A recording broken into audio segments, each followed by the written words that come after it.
Good afternoon, evening, morning, whatever it might be. Actually, let me check the clock. Oh, it's only 2 minutes from midnight.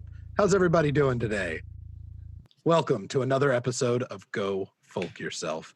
Tonight, we will be covering what is probably one of the most prescient pieces of modern art that I have ever seen in my life, and that is HBO's Watchmen. Quick note for anybody who has not seen this show. There is no part of this episode that will not be filled with spoilers. There is not a point you can jump to. So what you're going to need to do is go watch Watchmen and then come back to this so that you can hear three dickheads talk about things they shouldn't talk about. But it's more important. You can actually skip this whole episode. Watch that show. With me tonight is, of course, Victor. Hello. I'm a little disappointed because I was told we were covering Zack Snyder's masterpiece, Watchmen, but this will be fine. It'll be mentioned. That's No, it. I'm just kidding. The show is amazing. I'm excited to be here. And then, of course, I finally figured out how. So we have a special treat tonight, all the way from Europa over the very new Zoom expanded galactic cloud is Ethan. Ethan, can you hear us okay? That wasn't my voice, folks. That was Those are the special effects you pay for. That's what you guys get. This is the new program. Hi, I'm here on Europa. It's just like a English countryside. I've got the same two fuckers here the whole time.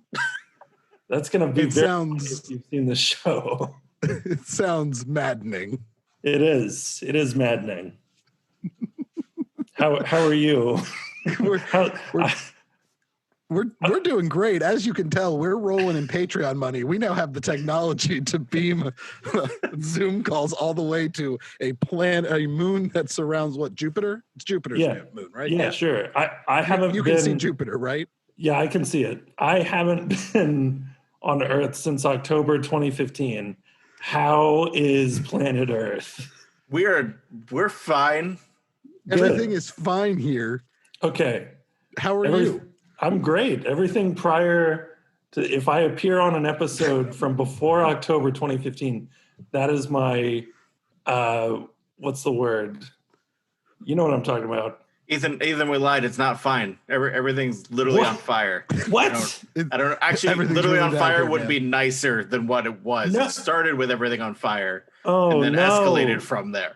Oh, geez. It's like it started on fire. We threw gasoline on it. That didn't work. So we threw some old rags. That definitely didn't work. And it's, I don't know. The word I was thinking of was projection. My projection's been on Earth since October 2015. So Ethan, any episode... real quick, just to update you, though. I'm so sorry, because I guess if you haven't been here, did you ever watch that show, The Apprentice? Yes.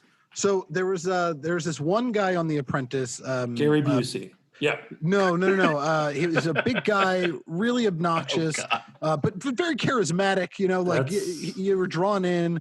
That's Gary. I don't know Meatloaf. I'm thinking of Meatloaf. Meatloaf. That's right. Meatloaf. Oh God, he was so good. He's okay.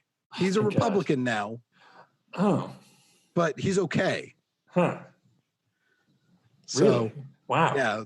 So that's about all that's going on here. Well, whatever. So I've been watching a lot of TV. And let me tell you, this Watchmen, can't wait for season 2.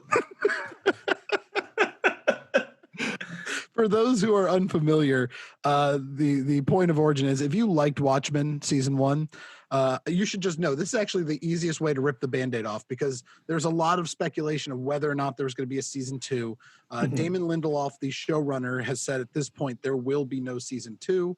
HBO has said that they will not push someone else to make a season 2, but if Damon wants to return or has an idea for a story, there will be. So there may be, but the final nail in the coffin for me was I bought the Blu-ray, and on the box it says Watchmen limited series. Yeah. So it's this is it. This is all we're getting. The cliffhanger at the end. You are going to decide in your own mind what happened and go from there. I think it was obvious, but I liked the ending that we got. I was totally okay with that. I like endings that are like Inception. So many people hated the Inception ending. I'm fine with it. The little spinning. Yeah, thing. it was discussion. Yeah. It's what Lost had in spades, which is Damon Lindelof again, is leaving people with a cliffhanger that ultimately they don't feel bad that there's a cliffhanger because there's something to figure out. There's a puzzle that your brain is looping through. What screws that up is when J.J. Abrams doesn't know how to end a thing. So luckily, J.J. Abrams had nothing to do with Watchmen. I've noticed the team behind Lost. I've liked everything that team has done without J.J. Yeah, Correct. they learned a lot after Leftovers. Yeah. So that's a fun. That's actually why he decided to do this show. He turned the show down 3 times. Really? Before doing it. So in 2011, HBO was like, "We want you to make this movie." He's like, "No, Alan Moore doesn't want me to make it," and the movie just came out. No, then later, after Leftovers, they were like, "Hey, what do you think about doing Watchmen?" Shit. He's like, "No, that makes so much sense." Sorry. Oh yeah, no, yeah. So in 2016, he read about the Tulsa massacre and was reading up on all these different things because Leftovers wrapped up. So he was trying to like look at different things, and he's like, "I'm very leftist, and like I look at stuff to better understand like racial inequality." Because when he filmed Lost, he found out, Native Hawaiians don't like us for a good reason, because they don't consider it a merger into the United States. They consider a very hostile takeover. Hang on, have they seen our flag and our eagle? I know, right? We put a star on there, but I guess rock flag and eagle. Come on. So he's like always been infatuated with different cultures. So once he found out about the Tulsa massacres, he was telling everyone he could, and this is what he described, and he saw that either people were very ashamed or their eyes glossed over because they couldn't take in all that like white guilt, I guess, at the same time. It's tough, yeah, man. I didn't know till the show that it was real, honestly. I remember it being mentioned a little bit. I'm same boat. I knew something happened. I knew something had happened, but I thought for sure when they were showing the race riot and you saw planes flying overhead bombing, you saw like all this going on.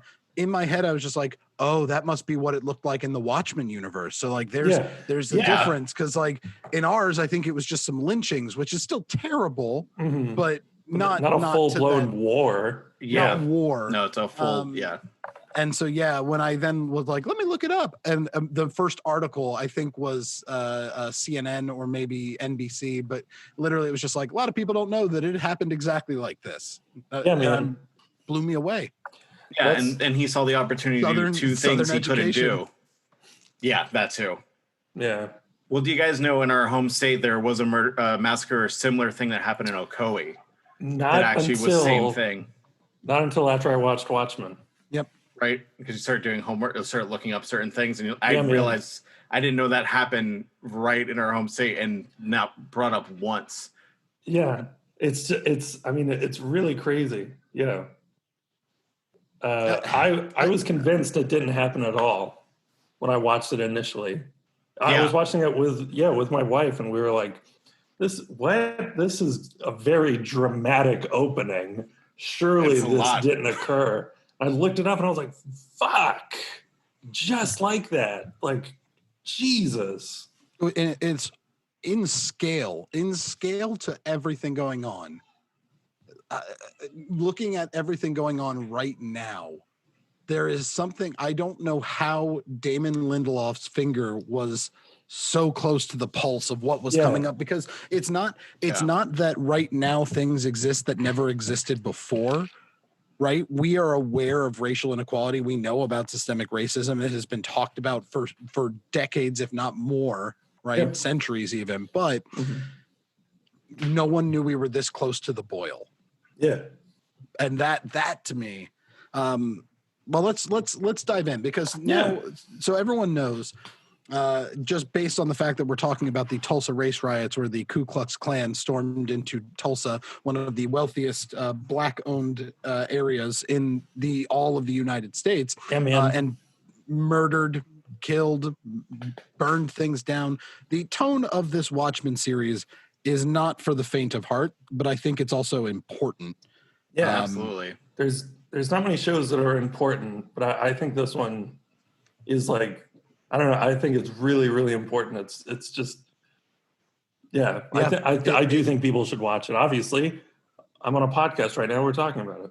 What if one of us hated it? What if we were like, this shit, whatever? Well, that's why I was kind of excited when we thought Nick was going to be here, because I don't think he's watched it. So I was really excited for us to hammer him on the head about like how important this is, and for him to be like, yeah, no, I mean, I'm going to watch it. I can't while we're recording. I don't. And now to Nick to break down the subcontext between police and black culture. What? I don't. What? This was about superheroes? But so this series is very dense. There's a lot to talk about. So I really wanted us to like look at its linked to the comic book, like what Watchmen has been and why this is an honest interpretation of what it is. But then I really want to break down just some of those big themes. So like Ethan and I were talking about, you can kind of divide the cast of characters into like the gods and the men, right? Like there's the story of us here on Earth and our struggles, but then you've got the, I loved it. I think it was the Wisecrack video that pointed it out, but the people who view themselves as unjudgeable, the gods, the people who are above our consternation, the very Watchmen that no one watches. Yeah. But let's talk the comic first, because you had mentioned, Ethan, that you thought it was one of the most important shows you've seen. Yeah. Would you say you've read the comic book as well, correct? Yeah, several times. Would you say the same thing about the book? Yeah, absolutely. As far as its contribution to the graphic novel genre, which it always gets shit on because of its foundation. That's a whole other episode we can talk about.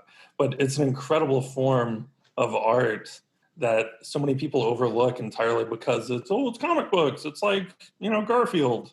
It's people in tights punching each other. Yeah. Yeah. And with Watchmen, it turned so many of those tropes on its head, and it talked about real issues, and it talked about the reality of what would happen if there were these, superheroes in our actual world. How would it tie into the reality of 20th century America? When I say superheroes, when any of us say superheroes, there's really only one superhero, and it's Dr. Manhattan, and he's hardly a hero by that. Yeah, exactly. You've got Ozymandias, who's like a genius, but we've touched on that. So many other comics have touched on that trope before, but with Ozymandias, it's so much more interesting. And I believe that was one of the people you were going to talk about, Dan. I don't know if we want to go ahead and dive into the characters. I mean, we can, because I think it links well together. But like, really, Ozymandias and Dr. Manhattan, or Ozymandias. Is it pronounced Ozymandias? I don't know. I think I pulled my pronunciation from the Zack Snyder movie, so I don't know if it's right. Let's go with how do you say it? Ozymandias. I'll try to say it that way to be consistent. You say it however you want, man. Thanks. It's 2020. Yeah. Yeah. Some people say AT, some people say at. It's fine. Yeah. No one should say at. That sounds stupid. Yeah. Who would ever say it like that? Idiots. Oh. Not me. I definitely say at. We just gave a nice pregnant pause for everyone to argue. Ozymandias and Dr. Manhattan, real quick in AT-AT-cast. Ozymandias and Dr. Manhattan, I don't think I would have drawn any comparison line to in the comic book. Yeah. Right. It was there. Ozymandias was easily the second most powerful of the Minutemen that we had. Yeah. But he was still very mortal. He was a human. He was very fast. He was very physically fit. He was very intelligent, but he was just a guy. In reading the comic, you could think, well, yeah, anyone who dedicated themselves to this could get there. Yeah. But by the TV show, he is so much more. And I think it is because of this immense guilt from the comic book that he feels he bears a responsibility that no man could bear. Yeah. And for some reason, it makes him more than a man in this very weird way. Mm. Yeah. And so what I saw that was fascinating in the comic book, Dr. Manhattan is this detached from humanity character who at the very end now understands the miracle of life, and finds humanity a bit again. But by the TV show, it's something completely different. And I don't want to take that part of the conversation because that I feel like fits with Angela very well. Yeah. But he finds humanity in the show, whereas Ozymandias loses his. Yeah. Yeah, absolutely. And so I never saw them as like a sliding scale of man and God before, but like that's what they became. It's almost like a seesaw. Yeah. And it's just so fascinating. Ozymandias' story in the show. So if you're watching the show, or if you've watched the show, obviously when it first showed up, it was bizarre. Whatever the hell was going on, like that was the mystery. That was the big confusing what the hell is happening here. Yeah. Okay. Did you guys tie it to the comic? It's supposed to be the Black Freighter comic that the kid is reading. Yes. So it's that side storyline that's happening. Yeah. So it's the side storyline that has parallels to the main story that's going on at the same time. Yes and no. So there's a breakaway in the middle of the show, and I only picked this up from watching. I've watched a lot of videos breaking down Watchmen because I really wanted to prepare for this. But there's a point where Ozymandias' story stops being a Black Freighter and starts just being Ozymandias' story. And at that point, the American hero story becomes the Black Freighter. The American hero story shifts because now you've got like this portrayal of Hooded Justice as like this handsome white man being interrogated by two cops who know who he is. And, but like, that's literally there to parallel the whitewashing and that conversation of like, man. So yeah, it's interesting what he did. He had two Black Freighters that, just like Ozymandias and Dr. Manhattan, just kind of shifted. Yeah, like one took over the other. Yeah, through the limited series. It is a trip how with Jeremy Irons, who I couldn't the whole time. I'm like, that's Jeremy Irons. He's like amazing in this. When it was revealed that was him as the statue, the whole time you see him, that just kind of blew my mind. And that's kind of what Dan was talking about, where his story does just pause for a while, for like years, you know. And you're right, American Hero Story takes over, and how that related to Hooded Justice in so many different ways, I found to be the most interesting part of the series the second time I watched it. Yeah. Episode 6 is fucking fantastic as Hooded Justice. It is. Origin story, and just as a short film, like, oh my God. Yeah. Like that could be its own movie. If there were Emmys this year, that would have to win an Emmy, right? Like, no one wants an Emmy from this whole thing, but like that would just be an Emmy right there. It would. Yeah, I would just give all the Emmys to that one episode, really. Do we want to talk about how the other characters fit in between Dr. Manhattan and... how much of your information did you pull from the PDpedia? That's first and foremost. Okay, I pulled quite a bit from the PDpedia, specifically, which is also like a thing within the thing. Like that's its own... anyway, so from the PDpedia... I took most of the info from the Rorschach connection and the 7th Cavalry meaning and connection from that, Which sidebar, I just need to say this real quick. Yeah. One downside to this show is now no one can wear a Rorschach mask. No. You cannot. You cannot wear. It's off. It's gone. You cannot do it. I think that's okay because people did not get the message from that comic about Rorschach. He is not the hero of that story. He's not a good dude. Just to go on a rant for a little bit about that, I loved that. I read a couple of interviews where the creators of Watchmen would get approached by people who are big fans, or they'd go to like a convention and fans would come up and they'd be like, "I'm Rorschach. That was me. That's my story." And they're like, "Stay the hell away from me." Yeah. He is not someone to be admired. And I just thought it was brilliant how at the end of Watchmen, the comic, he sends his journal to the New Frontiersmen. Yep. And it's alluded to, and with the series, they kind of spell it out in the Peteypedia. They really like delve into it, that it was published, but that's in a crazy right wing. The New Frontiersman's like a crazy libertarian, like right wing, publication. So they made Rorschach into QAnon. Yes, exactly. And so when the series picked up, and it's just been taken over by the alt-right, and they're in the Rorschach masks, and they're emulating this guy.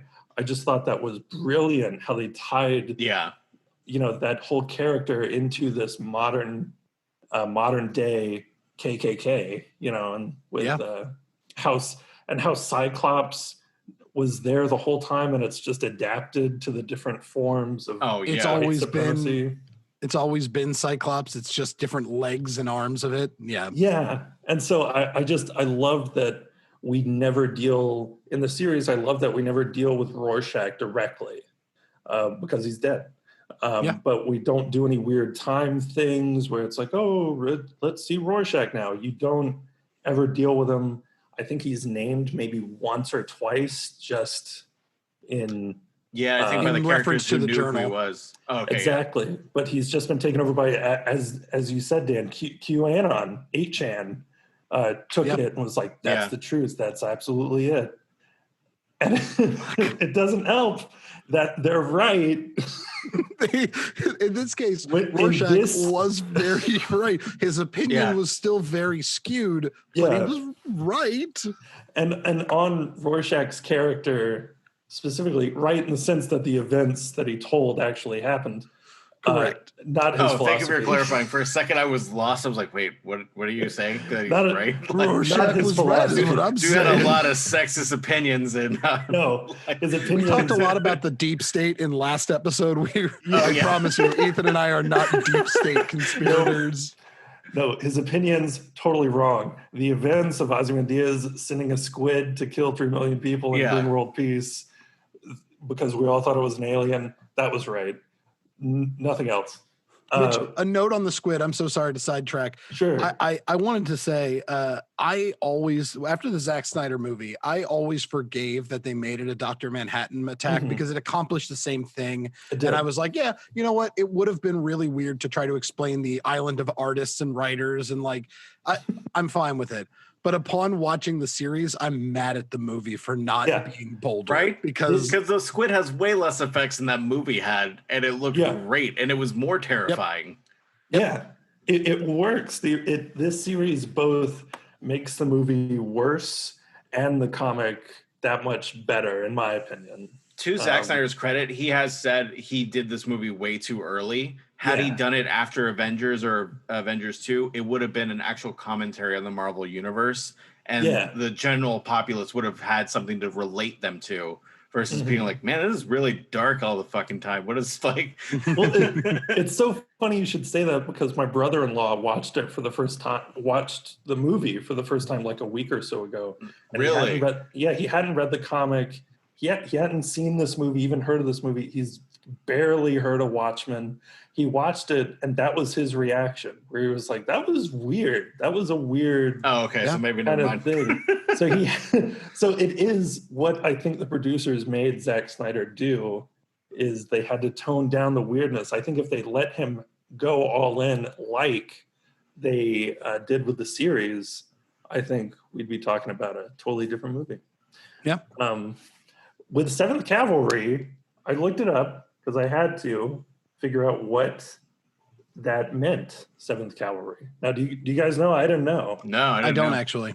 So it's a reference to, I don't know either. No, this it's a reference Call it to, now. it's a reference to Custer's last stand. He was in charge of like the 7th Cavalry. I drove past that landmark. Did you really? Yeah, we did. We drove right past it. We didn't go, but yeah, on our trip, our move to the west, that was, we saw, anyway. Oh, that's fun. So it's after the 7th Cavalry Regiment, which was known for its participation in the Battle of Wounded Knee. Oof. Yeah. And already big oof. Yeah, no kidding. And so they took the name because it's talking about white supremacy. That cavalry was super into white people. Sure, they clearly massacred First Nationers for no reason beyond fun. So that's a good namesake, I guess. Exactly, and they changed their name from 7th Cavalry with a C to 7th Cavalry with a K. So, I did notice that. Yeah. Oh, okay. Right? Am I right? So they couldn't fit 3 Ks in. It looked weird. They tried. They're like, this is ridiculous. And nothing else is ridiculous. This is all super Everything normal. else we do above board. Super regular white dudes from Oklahoma. Super normal. Did you guys, speaking of 7th Cavalry, did you like how they flipped the narrative where the police are harassing poor white folks? And like how they're depicted as people of terror or like terrorists at the same time, as well as like no good, like of suspicion. Yes. Yep. Which I thought was very interesting because I bet that pissed off. Why the hell they're doing that? It's just a guy in his trailer. I wonder if people missed that whole like thing. I'm sure they did, but like, I was like, "Fuck, this is rough." It was an interesting commentary because it made you think that everything was flipped over on its head. Until by the end of it you realize, oh no, it's just that white supremacists have learned that they also need to crack down on white people if they want to on grand scale crack down on others. Like exactly. I figured out how to dress it up better. The cops are monsters. Got it. Okay. It was, I thought it was so interesting, the theme throughout that you need to that the history of the police and the history of these superheroes are, inherently like intertwined, even down to the Bass Reeves film, Trust in the Law, and how, he became a cop and then Angela became a cop, and Night Owl, the first Night Owl was a cop originally. And so I just thought it was so interesting how they covered Vietnam too was crazy too. Like I love that because the comic they touch on it that that they just wipe them out with the new Minutemen basically, and the war's over really quick. And in this one, you get to see the repercussions of them becoming a new state. Like all of that together is great. And how about that Vietnamese guy? When Angela's a kid, the Vietnamese guy, does like this terrible act. And then they put the hood over him right in front of Angela. I thought it was so interesting how that alluded to hooded justice. Who I'm just so ready to talk about whenever you guys want to talk about hooded justice. Before we jump into hooded justice, because I feel like he's going to take it all. We got to talk about my favorite new character. Yeah. Wade. Lube Man. I do love Lube Man. I adore Lube Man. And I'm so glad they never answered anything about him. You had to read the PDpedia if you wanted to know who he was. Yeah. Special I love that it was never addressed. He just slid into the sewers and that was it. Gone. He just moved on. Yeah, Wade. Wade, Looking Glass. Oh yeah. So he to me was the new Rorschach of this film. Yeah. Right. Like even down to the origin story was very Rorschach on a weird, like, I don't know. There's a weird comparison, but yet it was the Rorschach who decided to work within the law. Yeah. Right. It was the Rorschach who decided it's To the go to religious therapy. Rorschach. It is the I like my boundaries Rorschach instead of the raised by a prostitute Rorschach, where it is the lines are all blurred, only I can draw them. Right. It's really interesting to see how both of their origins are tied inherently to sexuality. How Rorschach was raised by this prostitute mother and it was awful, and Wade's entire origin, he was, what was he? A Jehovah's Witness? Jehovah's Witness. Yeah. Yeah. On Coney Island, right? Yeah. So him and the other Jehovah's Witnesses are at Coney Island, and he's finally about to get laid for the first time. And he's so excited. With a top knot. Yeah. Pretty cool gang member. So I loved the top knot reference. I love that they slid that in there. I was so happy. Yeah. So when and then the squid attacks. Well, first, she shames him by stealing his clothes. And then the squid attacks. And he's still dealing with that trauma. And that ties into the genetic trauma when he's at the meeting. And the one guy's talking about the trauma that he himself didn't experience. But it's do you guys know what they're referencing there though? With genetic trauma? With genetic trauma with people, because we think of slavery and separation as that was ancient, right? It's forever ago. That's like Chris Rock's grandmother. Yeah. That's not far. That's 2 generations back. I met my great grandparents, and to some people, their great grandparents were either freed slaves or at the end of some of the worst parts of our segregation culture. Yeah. And that's not far. And they carry that because they carry that added stress and trauma to their kids and beyond that. So that's what it was addressing, because people dismiss that. And I had no idea until I watched some behind the scenes stuff about that's what they were talking about directly. That is just so brilliant. Literally can almost rewrite part of your genetic code.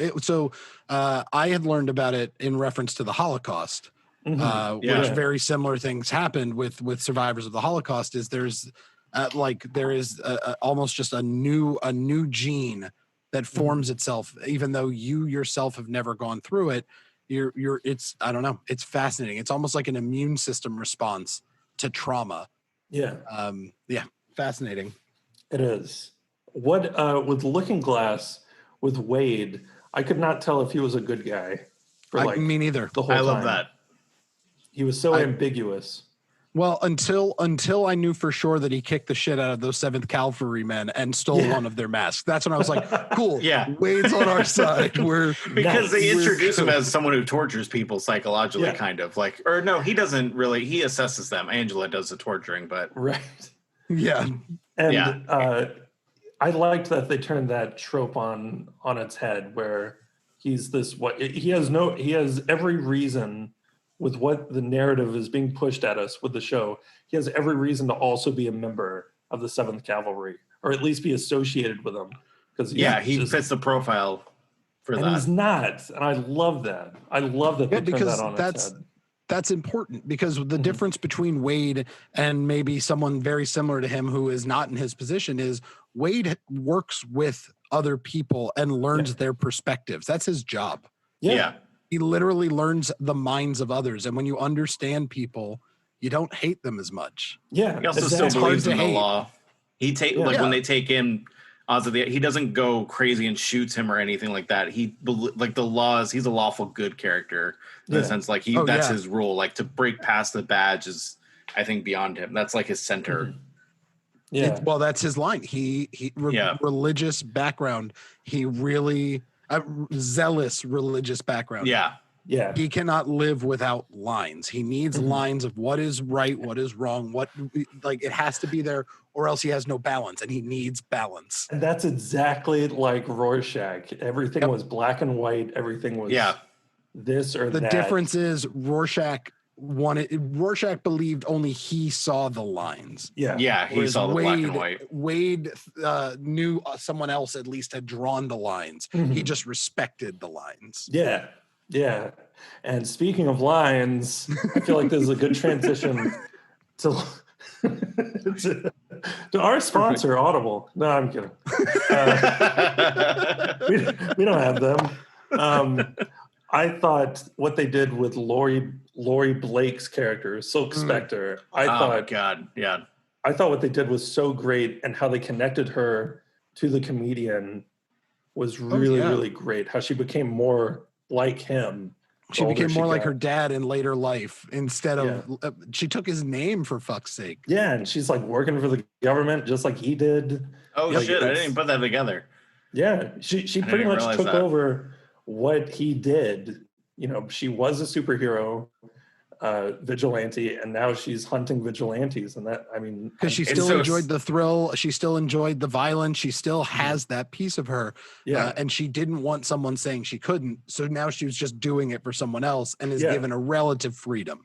Yeah, I'm sad they gave her Night Owl the 1984 ending of just they both got caught. And then she basically flipped and he didn't, so he rots in jail and they take his inventions and she becomes an agent.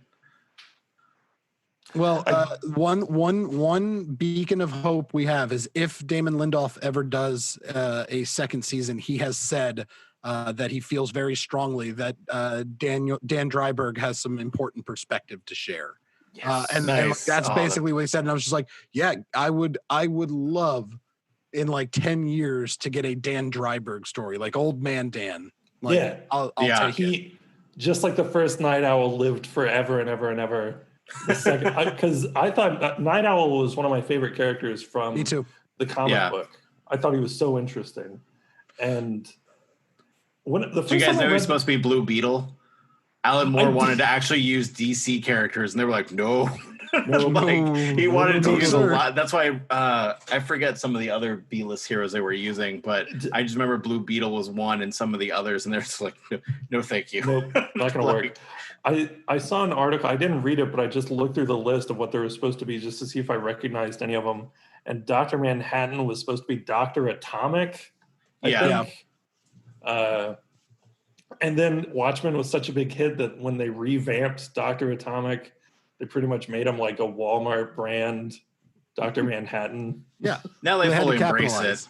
They had a whole line where the DC universe mixes with the Watchmen universe now. And and Dr. Doomsday Manhattan Clock. is behind it all. And it's weird. What? Yeah, right now there's an arc where Flash actually fuses with Dr. Manhattan and becomes the all like speed being. It's comic books. Fuck? Everything you say in comic book story events, if I give you the bullet points of any comic event, you're like, that is the stupidest thing I ever heard. That sounds Read so it stupid. slowly throughout 7 issues. You're like, oh, that makes sense. I get that. Okay. Yeah, no, that's exactly how I felt about Superior Spider-Man. I read like, a dying Doc Ock takes over Peter Parker's body, and I'm just like, did they give us a Freaky Friday? And then I read it all, and I was like, that's one of the best Spider-Man runs I've ever read. But the overview is just like, that's the stupidest thing I ever heard. Who writes this shit? All right. But no, I have to say, I do agree with you, Ethan, about Night Owl. He was always my favorite. And I think that says something about us as people, in that we don't have that inherent violence in us. Mm-hmm. The only reason you or I or Victor would ever want to don a mask and be a vigilante would just be to feel heroic. Yeah. Right. To feel like we're doing good. Mm-hmm. We might not necessarily do it right. Yeah. So like, and this will be your transition. We're not a hooded justice who's fighting an actual injustice in the world. We would be doing the best we could. And so we relate to characters like that because we understand them. But I mean, let's talk about the real injustices, shall we? Yes. My God. We have to talk about Morpho, or what was the, I can't remember. Malik, the real injustice. This fucking guy. His name, he became such a joke in the series because they talk about him so much in the comics, but he's like a washed up villain at that point. Yeah, and he's nothing. So when they talk about him in the most recent series, they're like, and then Malik, and it's like, do we care about him? All right, so do you want to talk about Hooded Justice? We should. Okay. All right, so Hooded Justice, I'm trying to think of where to begin with Hooded Justice. Because if they've seen... sorry. I was going to say, did you guys capture... David Lindelof went on about how Tulsa is his Krypton? Yes. So that's his Krypton exploding and him being off in a space shuttle, like literally sent off on a spaceship off to another world. I love that he's supposed to be up to a certain point, which we can talk about in a second. He is our Superman, absolutely. Yeah. Where he's just this sort of alien being with no home who just kind of exists in this world that doesn't necessarily want him. And as he grows up, he decides to embrace the thing that he was taught as a kid, which is trust in the law from the Bass Reeves movie that he would see all the time because his mother played the piano for the silent picture show in Tulsa. And so as he gets older, he becomes a cop and realizes that the law isn't as clear cut as it should be. But that doesn't mean it's going to change him until it does change him. Yep. And that's when he stops being our Clark Kent, our Superman. And he doesn't turn into Batman. He doesn't turn into anything else. He just turns into like a ruthless version of Superman, where one of my favorite moments of the show, and I keep forgetting that we can just talk about all the spoilers. Yeah, we can talk about all of it. Yeah. One of my, is when he kills the guy that's been such a shithead to him, who threw the Molotov cocktail into the Jewish delicatessen. The butcher. Yeah, the butcher. And he finally has just had enough because he realizes that Captain Metropolis isn't going to help him, that the other cops are complicit in all of this shit. And he finally just shoots the butcher and then goes into the butcher shop and kills all of those Klansmen. So good. And it's just and he does the reveal of the projector, the mind eraser project. I love they added a comic book thing into something that was grounded and like gritty. Like they added just a little element of Golden Age comics in there. Yeah, absolutely. The hypnosis I thought was so interesting. Thank you, And with the themes of Hooded Justice, I thought was really, really interesting. And I wrote this down. I love the twist-a-rooney where his superhero outfit is a noose and a hood. He is donning a hood, similar to how the Klan donned a hood to do the thing that they thought was right. He was inspired by a film, just like the Klan pretty much took everything they knew from Birth of a Nation. Yep. The Klan from Reconstruction era doesn't resemble the Klan of the later 20th century. They just stole everything from Birth of a Nation. So I love that. D.W. Griffith. Yeah, right? God. So I love that they did a twist on that. My favorite thing of all with Hooded Justice is that he paints on a white mask. Yes. Yeah. Yes. So he's literally putting on whiteface before donning the outfit of Hooded Justice. So everyone thinks he's a white guy this whole time. And thus he can be a hero. That's the shitty thing, has to. Yeah, they can accept him as a hero. And then it also ties into this weird repressed sexuality because he's also a homosexual on top of all of this that he has to hide from everyone. And it's just such an interesting sort of journey that Hooded Justice has, how he mimics so many parts of American history that I think I love his just superpowers. Really interesting to look at, to see how he. Yes. Yeah, like his superpower. It's blind rage that just goes into it, but it's righteous. Well, no. Remember, he literally told Angela, it's not anger, it's fear. Oh, you're right. Yeah, that's what at fear the end you're right. Motivates him. And the genetic trauma is in Angela, and that's why she also has it. She feels the same thing when she dons the that makes more sense because psychologically, when you're afraid, your adrenaline goes up, and your sense and everything about your body is fight or flight, basically. And I go ahead. Well, I love that in this world, Superman's comic still exists. At one point, he sees someone reading the Superman Action Comics. I just thought it was so interesting that he is our Superman until he's no longer our Superman. And the actor that plays old Will Reeves, I love how sinister that motherfucker looks when he tells Judd to kill himself. Yeah. Oh yeah. Where it's he's happy about it. Yeah. There's a glee in his eyes. That's what I love that they did with Dr. Manhattan in this, because without that A, genetic trauma, but B, without Dr. Manhattan's very strange abilities, Will Reeves may have never gotten his justice. Yeah. Right. Like he may have never actually gotten his justice because he chose to let go of his fear. He chose to try to just live underground, right? Like to not be that anymore. But when presented with the opportunity to take down Cyclops, finally, after all these years, the man steps up again, even though he's in a wheelchair and he's in his 90s, and he doesn't matter. He comes back as a hero, but this time without a mask. Yeah. This time he wants everyone to know who he is. And I think that's an interesting glimpse into what I hope is the future for America. If he represents a lot of the American story, I hope he represents as well where we're going, where no longer do people have to be white in order to be heroes. Yeah, absolutely. Right. It's just Will Reeves. Chef's kiss. Mwah. So good. What out of nowhere. I expected, man, when I saw the trailer for this show, I mean, they played Life on Mars in the trailer and like timed it well. And like, I was in, I knew I was going to watch it. Yeah. But man, I did not expect for it to like really hit a nerve. Like it hit something. Yeah. As I was telling a couple of friends of mine about this a little while ago, people aren't going to believe us when we tell them that this series came out in 2019. Yeah, it was just so. That it literally predicted the future, basically, like a year less than a year later. It didn't have the pandemic part, but it had the squid raining from the sky, so it was close, and people wore masks. So like it was still close, but not all the people wore masks, and that's it's still bullshit though, because they didn't have the people like the squids are fake, it's just whatever, just acid squids. It's fine. Or we get back to work.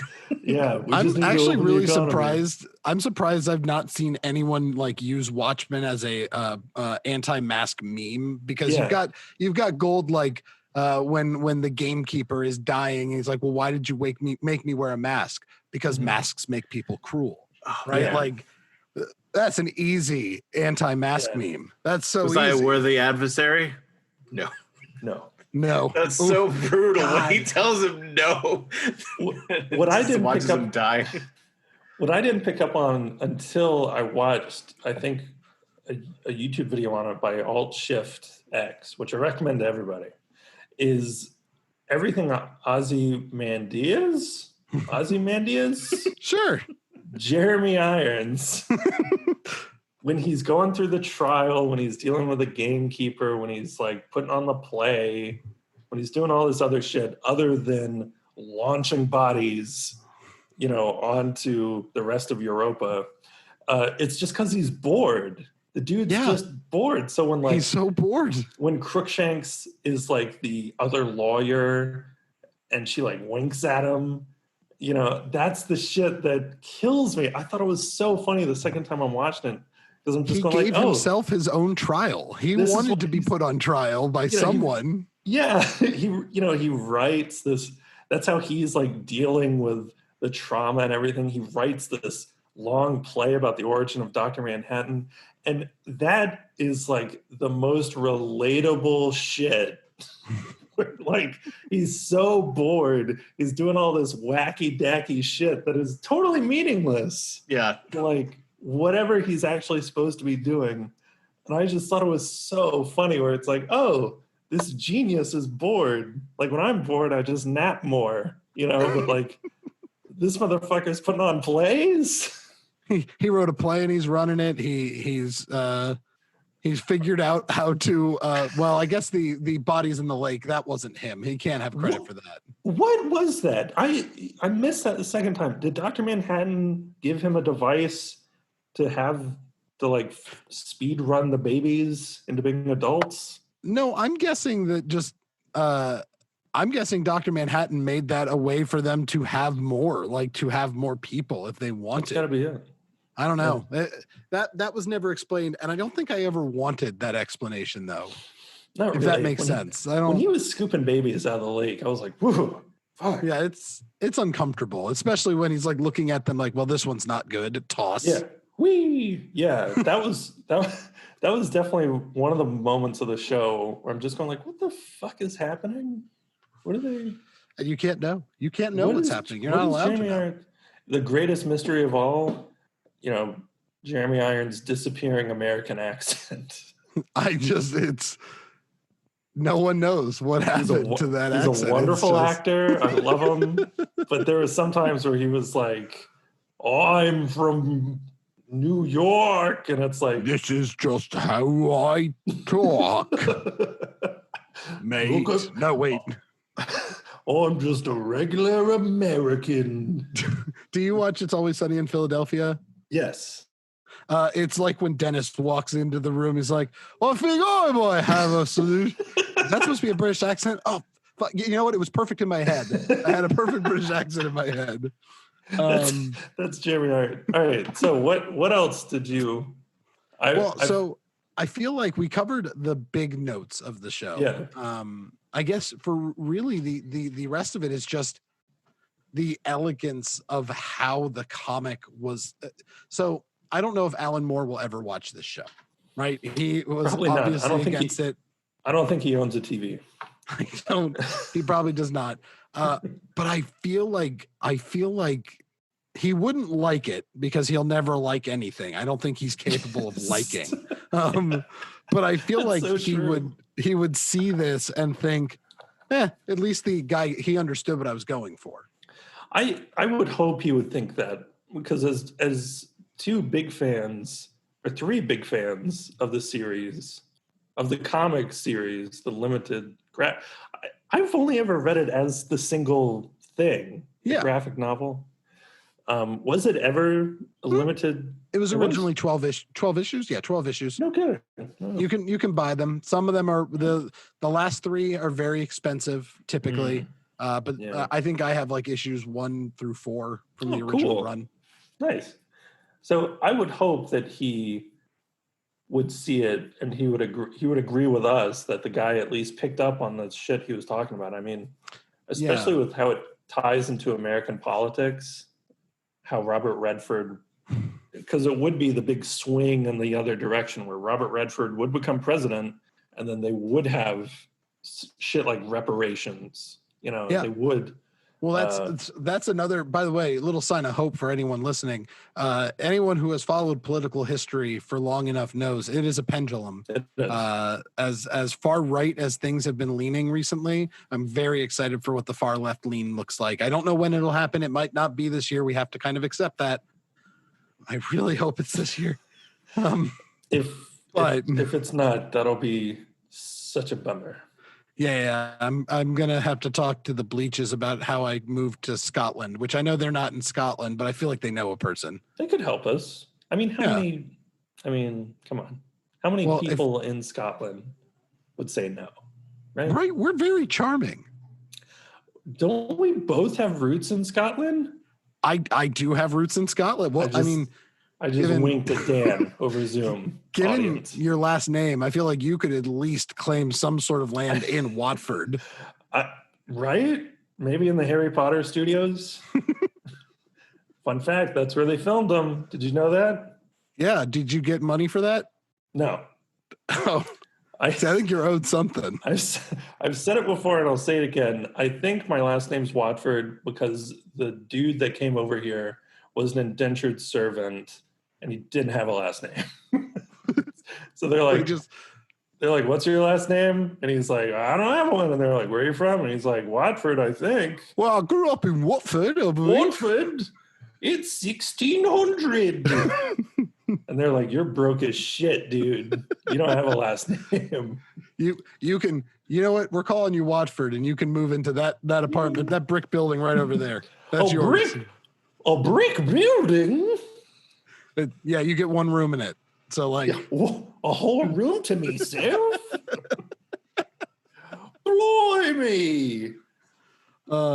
Victor, we're talking. They didn't give us much on New York. I wonder what New York looks like after the squid attack, because I feel like it probably lost its original charm. I think so. Do you remember where the squid landed in New York? Was it like downtown Manhattan? Was it Brooklyn? I always think I feel like it was Manhattan, but they referenced the square that it fell on. It was a park that it like landed next to, and I can't remember what park it was now. Was it All I Battery know Park? is the writers have talked Sure. about in that universe, Steven Spielberg doesn't make Schindler's List. He makes like a movie about the squid attack. That's right. And cell phones aren't invented. There's like a whole different weird timeline that happens because of that. And the squid attack area is like where the Freedom Tower is, or like the fountain there. Yeah. Like something to it. But New York is like people are afraid to live in New York. So it becomes a ghost town. That's right. That's wild to me that they would just like shit. You know what we completely missed? Like, we can't end this episode without talking about Lady True.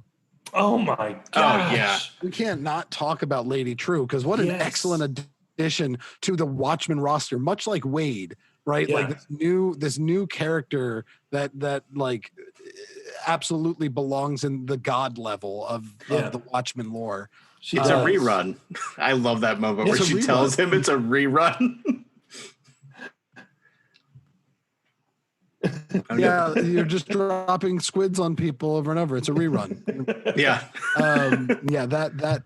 But the fact that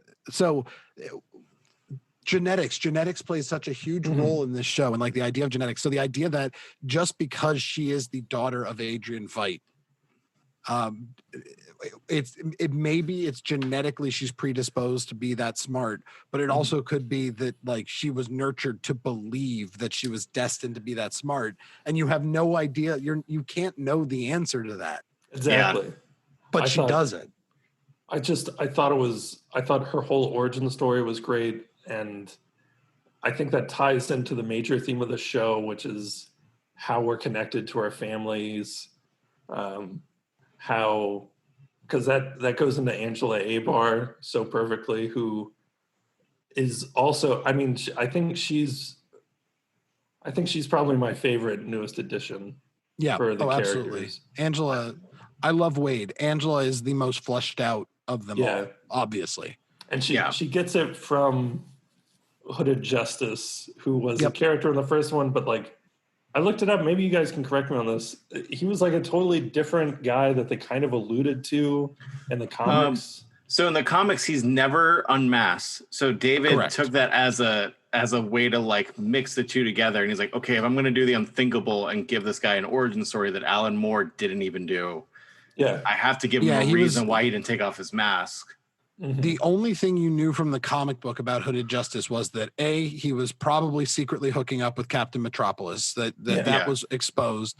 And then B, that he stopped comedian from raping Sally Blake. Yeah. Or Sally Jupiter. Yeah. Blake's his last name. But like he stopped that rape from happening. Other than that, it's just that he's the first hero. So I do think though that it was always assumed he was a white guy. Like I think that was there. So that's why I love a brilliant adaptation. Yeah. God. Dude, back to Lady True. I just moved right past her. I thought she was such a brilliant character, and I loved the poetic ending for her in the series. Yeah. And how she, just like her biological father, was like, I can fix it if you just give me Dr. Manhattan's powers. Yeah, I can fix everything. I can fix it all. And then the brick that was thrown into the air falls down. Yeah. Oh my God, the joke that ties it all together when she's so fucking good and clever. It's again, if you haven't watched the series yet, why did you listen to this? Why? That's number one. But number two, go watch it. Like, what's wrong with you? Just watch it. Because God, what a show. Yeah. Well, that's it. That's it for me, except for one more thing. This Isaac, Dan's nephew. Yeah. Yeah. You shouldn't be watching Watchmen. You're too young for Watchmen. How old is Isaac? Too young for Watchmen. For sure. Absolutely. I can just say, as to avoid any doxing, too young for Watchmen. He's too young. Isaac, stop it. Stop You watching really shouldn't Watchmen. listen to this show. Either. No. That's true. Yeah. All right. So there you go. We just lost a fan. All right, well, good. Right there. We'll call out fans every week and tell them to stop listening. That's what we'll do. Hey, Next we week need one fan to drop every week. On that note, I guess we'll leave it there. I feel like there's still so much more that can be talked about. Maybe we'll revisit it with another team. Let's get Brett and get some mixed perspectives. I feel like if Sabrina the Teenage Witch can get like 4 episodes from this show, Watchmen deserves far more. Oh, I'm happy to. Yeah, we could go into the Black Freighter for one episode, whatever. Let's just do it all. Yeah, all right, do you guys do you want to just start our own podcast? Let's just start our own Watchmen podcast. Yeah, well, no one has that podcast. Who pods the Podsman? Who pods the Podsman? It's perfect. Thanks for tuning in to Who Pods the Podsman. Yeah, next week we're going to be covering some of Dave Gibbons' thrown away line art and and stand by for our spin-off podcast, Watchmen Season 2, where we just make up fan fiction about Season 2 every episode. Oh no, Victor cut out through his whole joke. Oh no, damn it. His whole joke. He did. Did you? It was this dragged out robot version of the joke. I was watching Ethan's face die as well. Damn. Well, the world will never know now. I love, and no one. Was it Season 2? We write fan fiction for Watchmen. We basically do a podcast version of Season 2. 3 old white guys do it. That's fine. We'll act it out. We'll do the voices. I think we can run that. We'll do the voices. It'll be fine. It's me, Jeremy Irons. Hi, everybody. It's me, Dr. Manhattan. Voiced by Kermit the Frog. Man, I would never listen to that. I would. God no. We would make it, and I wouldn't listen to it. I guess, guys, this is a good night from us. And if you're thinking, oh man, I really hoped that this podcast wouldn't end, nothing ever ends. That's from the thing that we just talked about. From the You get it? If you haven't watched the show, you're not going to get that. You're not going to get anything we talked about. Oh yeah, don't waste your breath. The music's already playing at this point. How'd you do it? Are you asleep? Do you need us to call 911? Are you okay? I'd like to imagine one of our listeners is like in the car and like traffic's really bad the whole time and they can't like pull their phone out to like change their phone falls into the passenger seat and they're like, shit, no, and it just keeps going. They're like, fuck, I haven't watched it. I wasn't going to, but now, man, all right, well. Who the Damn fuck it, I is didn't Lady expect True? this podcast to cover this. Shit. Well, goodbye to you, made-up fan that's having a real rough. That's stuck in his car. Where are you going? Okay. Good night, everybody. Wait, is that it? Are we done? Yeah, we're good. Are we done recording? Victor can cut the record.